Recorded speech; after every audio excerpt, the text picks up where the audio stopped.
Sometimes a man just needs to get out in nature and spend some private time with his shovel. Hey. A little bit of operational security. I was spotted by some guys in the factory. And they just kind of seemed to do a double take and stare at me a little bit. But I didn't want to go directly to the fort.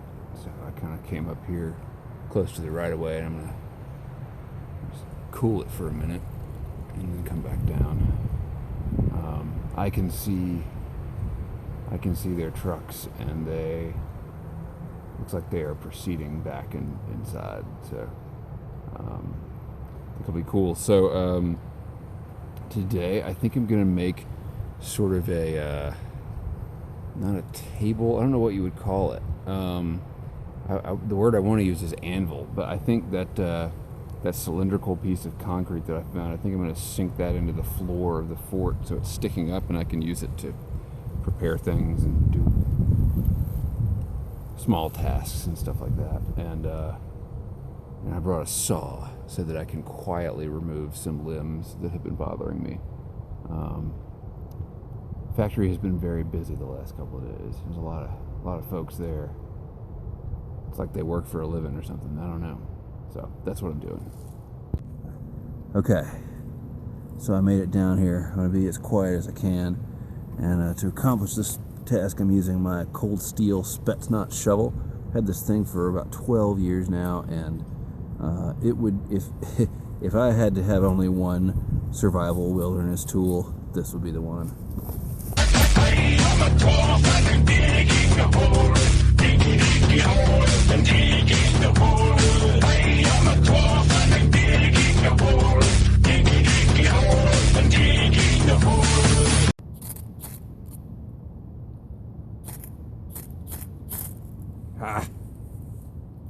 Vindication.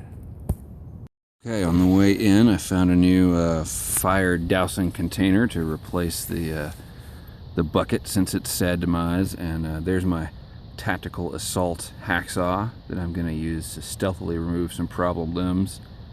It's only legal in 4 states. This ain't one of them. And then here's my cold steel shovel. I'll give you a long and luxurious portrait here. This shovel has been with me for a long time and has played pivotal roles in many of my adventures. I've used it to dig my car out of the snow. I've used it to hack through fallen trees that had fallen down over a road and I needed to pass through. I'm pretty fond of it.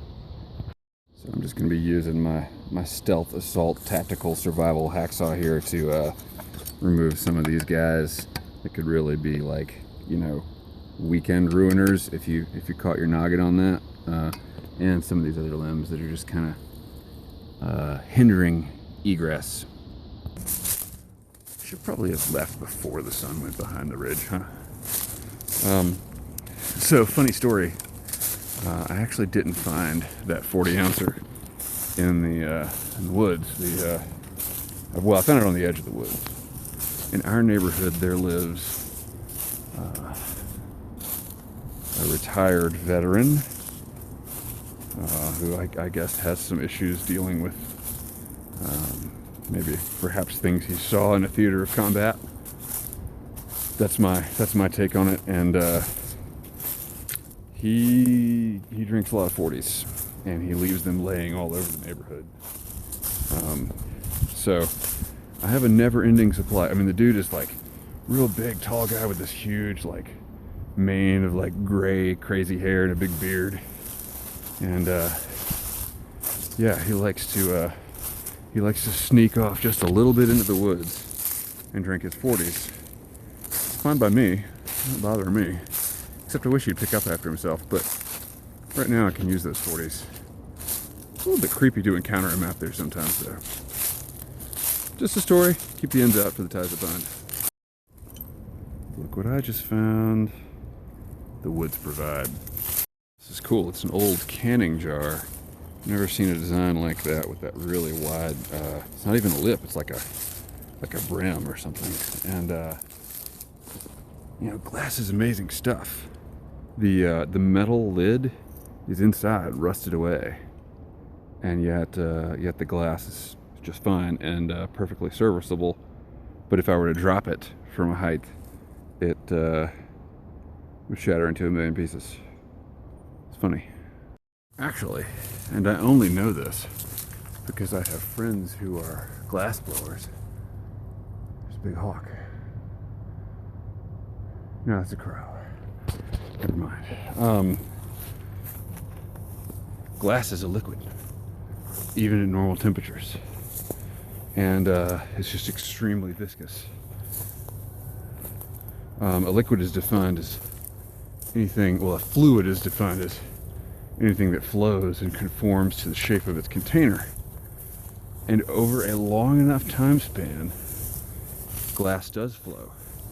This is why windows in really old houses are kind of wavy. And if you go to some of the seriously old churches, European cathedrals and stuff like that, the glass in the windows is thicker at the bottom than it is at the top, because it's basically dripping down itself and settling into its container, which is the frame of the window. Never know what you'll learn on this channel, huh? Alright, keep the ends up.